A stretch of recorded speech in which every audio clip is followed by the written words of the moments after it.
It is not surprising that no monetary wages are paid except for foods prepared by the host household to be served to the kaka-alien who help. So yes, ang bayanihan system daw is walang basta kanya handa kanya ag-expect iti kwarta no dikat basta kanya mabalin nga food iti wan pusang loob da nga kwa luman agited ka nga iti basta kanya hanga pinili no dikat basta kanya sika mismo iti agited. And then haan ka no nga mani iti basta kanya expected da nga ited mo no dikat makan para iti kakailyam. This enduring practice of Tingyan's expresses the innate knowledge of cooperation and cooperation or bayanihan. So yes, in bayanihan system or bayanihan spirit is meron tinatawag na cooperation. Dinabuyong or natin. Bayanihan is a Filipino custom derived from the Tagalog word bayan for nation, town or community. Literally means being in a bayan. Refers to a fundamental aspect of Filipino culture, working together as a community to achieve common goal. So yes, so as you can see here in the picture na sama-sama silang mga kababayan para tulungan yung mga nangangailangan ng tulong. Like for example, emergencies. Yung nagatulikat, panda ko mga adakan yung lang niya kagwa, damot lang ang kwa. Kusa lang ang magtulong mo lang kadagiti kakailyanda.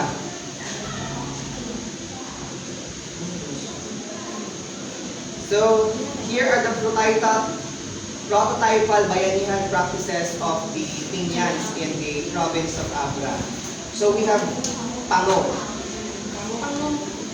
So, ayan yung nagpapalito pango. Whether na tayo, whether yung pango ay kasi agong. Yung sa Bali term na iti living a word. This activity involves selected Tinyans individual because of their skill. The host invites the relatives or tribal associates, the kakailyan, to come to this house. So meaning to say, kasta nga dagan to yung tokspegan agpabuhos ka, like iti ayaba, may DJ, tagtao or kakailyang nga nalaing iti dati skill na nga buhos. Kaya ayaban na ito yung more on skill ka tagtao or kakailyang dapat makastangan ka tumulong da nga agbuhos or kumbaga dati kaya da nga ipaobra, may good ayaban na rin kakailyang dapat tumulong kanya da. And then,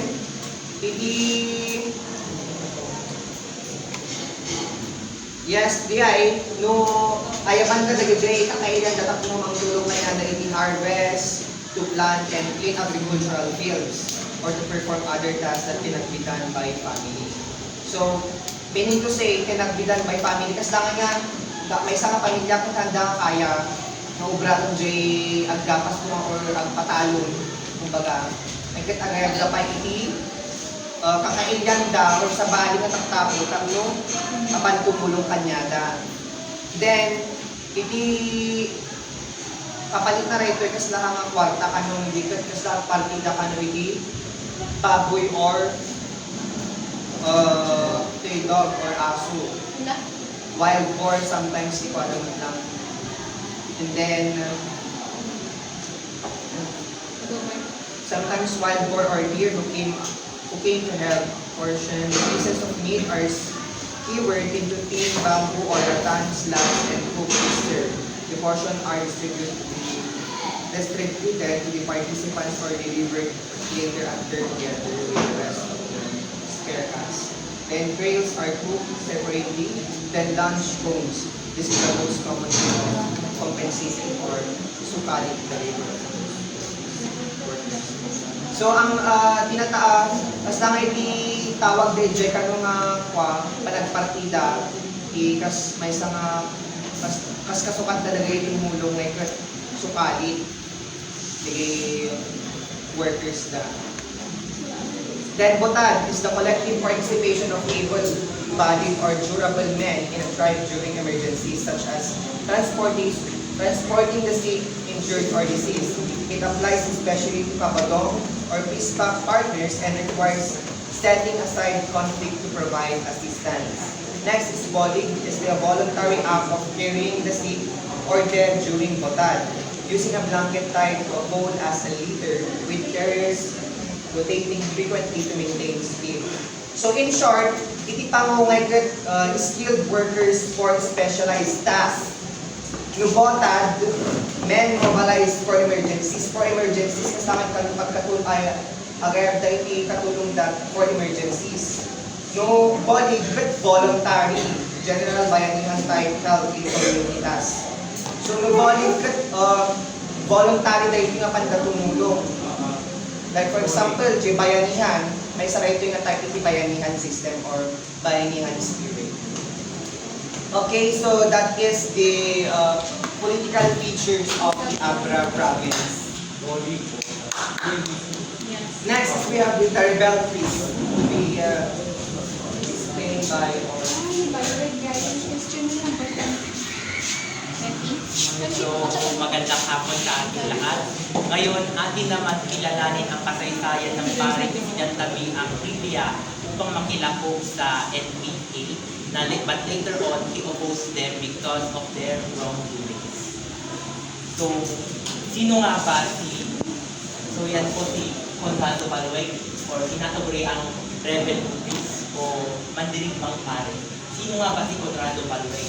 Si Conrado Balueg ay pinanganak noong 1944 sa pamilyang mahirap na magsasaka sa kabundukan ng Cordillera. At ang tribong kanyang kinabibilangan ay Tingkian, na kilala ang mga Tingkian bilang as pinapraktis nila ang headhunting practices at yung mga paniniwala nila sa mga albuto, at kilala din sila as a mountain dwellers. Yun ang mga pananaw ng ibang tao sa mga Tingkian na naninirahan sa Abra. So, he attended a peaceful international order of the Sailor Missionaries, the Societas Verdi Divini or SVD. Upang pupunta sa his brother, along with his brother, they both enrolled in a church school to become a priest. So, on 1970, he was ordained by Pope Paul VI as an official priest. Tapos, in 1974, at the height of martial law, Conrado was ordained and became the first priest from the tribe of Indian. Tinagurian siyang first priest sa tribo ng Indian. And the Ifugao tribal chieftain, Maclean Bulag, one of the unit of armed forces of the Philippines. At nung nalaman niya na si Maclean Bulag ay isang chieftain ng tribong Ifugao na pinaglalaban ang Chico River Dam na project ni President Marcos noon, nagalit siya, kaya naisipan niya makilahok sa NPA or CPA na under the commander of the Lumbay Company. Thus, in 1997, Conrado set aside his Bible and carried a gun as he joined the Cordillera People's Army, the NPA region. He was nicknamed as Kaambo and became the Robin Hood of Cordillera. So pinangalanan siyang Kaambo or Commander Ambo under the Lumbay Company ng NPA. So, during his stay as a NPA member, may napansin siyang mali. Kaya probably yung mga gawain ng mga NPA because of their abuse, exploitation, and just because they are ini-exploit nila yung mga kapwa nila, imbes na tulungan nila, imbes na ipagtanggol nila ang rights ng indigenous people, ini-exploit nila ang kanilang mga resources. Hindi niya nagustuhan ang mga NPA dahil sa pagkuha ng kanilang revolutionary tax sa mga tao. Sinabi na niya na mahirap na nga ang ating mamamayan, pinapahirapan pa, sabi niya. At yun, in 1986, Father Balweg established the Cordilleras People Liberation Army or CIPLA along with his companion Father Bruno. Yun, kaya nag-left siya sa NPA dahil hindi niya nagustuhan ang kanilang pakikilakad, pakikitungo dahil it's not benefiting it's not giving. So, kaya siya nagtatag ng CIPLA or Cordillera People's Liberation Army kasama si Father Bruno Ortega. One of the number one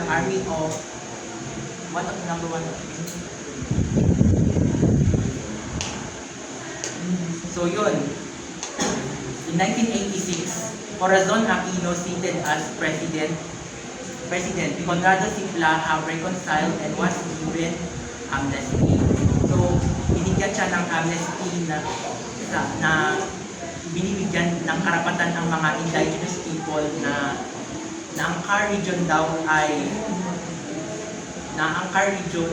dapat lang na mabigyan ng autonomous. Yun ang kanyang pinapag-itin. That's what he was fighting for, to be the Car region and to be an autonomous region. So, in December 31, 1999, Father Balweg went on vacation to his homeland in Malibong, Abra. So, in December 31, 1999, dito na siya pinatay. Dito na siya pinassassinate ng mga hitman, communist na hitman. Sila ang mga nagmaskarang fireman na bumalik kay Balweg gamit ang isang Armalite rifle. So in summary,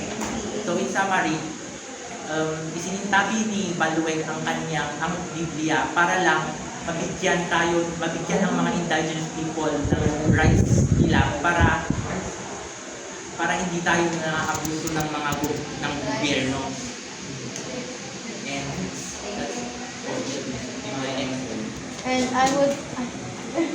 And again, I would also add some more details in this. So, the rebel priest, paano nga ba siya naging rebel priest? Unang-una, nung bata pa siya, doon nga sinabi na nga ni Jonathan na mahihirap daw yung mga Indians na ganito sila, mga malitugarida, or like very low, as in. So, i-jay ko na ti parents na, in kayo nga agadal.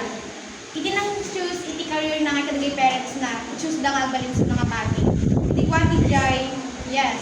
So, di ko, sinumrat iso na di sailor missionaries in the societies where we live in, na ijay, na-introduce kanya na iti Maxers, yan. Basta, ano din, agregat. Marxism and liberation theory. Yes. Ayan, liberation theology. Jason na nga namulat anti-liberation, syempre liberation, talaga may pati freedom. So, di ko na nga kaya't kumulot nga ma-liberate iti Cordillera. Pero before Ajay, na-i-kwa isunan as a priest. Isunan iti pinaka-first priest of the Tingigan tribe. Na-i-kwa isuna, nyan tawag na giant. Napantiso na iti may isang place where tawag na nito yun. Di Sal Lapadan. Ijay iso na ito nag-call iso na ti structural reforms. Ijay ito 1974. Height of martial law ijay. Bagbaga na dyan nga iti Marcoses, iti administration ni Marcos kat corrupt and uncontrolled. Ta ijay garod, agbibirong iso na iti structural reform kat awat iti mangyari. So ijay baga na ijay. Ada pa dito ayan ti kunati father na ni liberation theology ni Pope Paul II nga iti kano church nga ikat social work na kano and in the body of Christ as a political figure, a revolutionary or person engaged in subversive activities does not correspond to the catechism of the church. So, no, agijay ka no pa, di handa mabalin nga guns or any news crimes or like, basta dapat social work na lang ka nung paglang divine na lang jay. Kasi, no, once nga handa sinulot ay jay, ma-excommunicate da, may cut da. May cut da kabalin nga priest or nuns. Hindi ko ang ijayan height of martial law, may kat nagigam ni Balway iti pagtulog ako na ni Jonathan ijayan. Yes. Da nag-start iso na ijayan. He set aside his Bible and carried a gun as he joined the Cordillera of the NPA. Kuna na ito'y may kat guns will not win the war, but the justness of the cause will. We have the support of the masses. So ito ay sikat na magbaga ng will of the masses. Then, ni Conrado may kat iti group na may kat dati 46 government soldiers and 6 armed forces enforcers, 29 collision with the armed forces. So nagkaroon din napatay da. Di ko ni Jay nag-open da iti surat da iso na newspaper na wanted iso na with niya tawag na ijay yung kaya the price julunan. Bounty.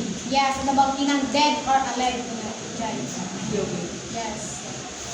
Hindi ko, dito yun, hindi ni Corazon na kinaiti President Ijayan nakitungtong isunan. Nakitungtong ni Balway, kini Corazon na kino kunada nga itudmin iti maknas na sa nga autonomy. Iso dyan ni ON, iwas ay pagsakyan, ito hindi na tayo iso na tinangpatay kunada, malibkong, dito ang na malibkong agad. Ijayan, ikunada, manang patay kanya na may kadikagsat na. Kasi, ni kagsat na may NPA, di pinamunuan na, while iso na ngay kad di CPLA. Ngamit ito daw manang patay kanya na ngay ni Procorpio Pauro alias Piro and Calito. He is a master. Now, are you ready? No. Yes, we question. Bayani ba si Conrado Balway or terorista? Okay. Is he a hero or a terrorist? Raise your hand. Yes. Raise your hand. Kunada dito bayani, kunada terorista tayo niya. Oh, sino lang ko? Sino nang ibaga?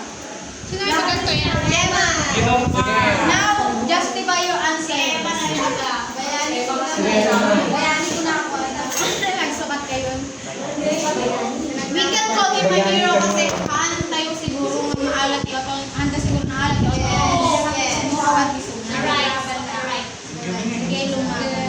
You should follow also. Nakano-question ni ka? Ang Janelle Manon. Madalang nawago ngayon. Seto view. Damdama siyang evaluation natin. Maghandaan ng report. So now we move on to the festivals of Abra Friday. Okay, so Festival of Abra Province. So, kahit sa ang mundo ay kahit sa ang panig ng mundo naman sinaselebrate itong mga celebration ay itong festival. There is a celebration festival. Sabi ko ni Kwada ay naging culture, tradition. Okay, Kwada. Take note guys that the main festival of Abra is the Abreñan Kawayan Festival. Take note guys that the main festival in Abra, Kawayan Festival. The Abreñan Kawayan Festival is one of the most popular and being the most prominent festival and celebrations in Abra, held annually in March. So take note guys that every March 9 po na sineselebrate itong Kawayan Festival. March 9. Then 1 week damot lang kanong isa-celebrate dahil yung festival according to my research. This annual event exhibits the beauty and cultural heritage of the province, specifically highlighting the versatility and uses of bamboo. The Kawayan Festival is a remarkable showcase that promotes the ingenuity and dedication of the people of Abra to preserve their cultural identity and celebrate their natural resources. So this is the Kawayan Festival, the main festival of Abra. Ay, babae. Second is Rice Uy, Festival. Marilo. Rice Festival from the municipality of Walang gano'n. Manabo. The Rice Festival in Abra, Philippines is a lively celebration that takes place annually. It is a joyous occasion where locals gather together to celebrate the abundance of rice, which is a staple food in their culture. The festival is filled with vibrant colors, music, dancing, and of course, food. During the festivals, visitors can take part in various activities such as rice planting competitions, cultural shows, and beauty pageant. So, Rice Festival. Next is Dapil Festival from Bangged Abra. So, Bangged Abra, like you, Jay, and gumito yung Bangged Abra, it is the capital of Abra. Yes, Dapil Festival. Dapil Festival is a vibrant and lively celebration held annually in the province of Abra, Philippines. It is a cultural festival that brings together locals and visitors from different parts of the world to showcase the rich heritage and traditions of the Ipan people. Next is we have Salong Festival from the Malipkong Abra. So, basahin yung puratan NTTP. Then, Sakutin Festival from Dolores, Abra. Inaluyon Festival. So, Inaluyon Festival ito yung J-Count lang, di pa yan spirit of Bayanihan system. So, daga J Festival nga na-research me ng, of course, adumot lang pa yung festival nga celebrate na silently lang, pero as daan mo na nga known. Always remember nga the main festival na celebrate ni Jai, Kawayan Festival. So tapos That's it. province of Abra. One more plate of paper.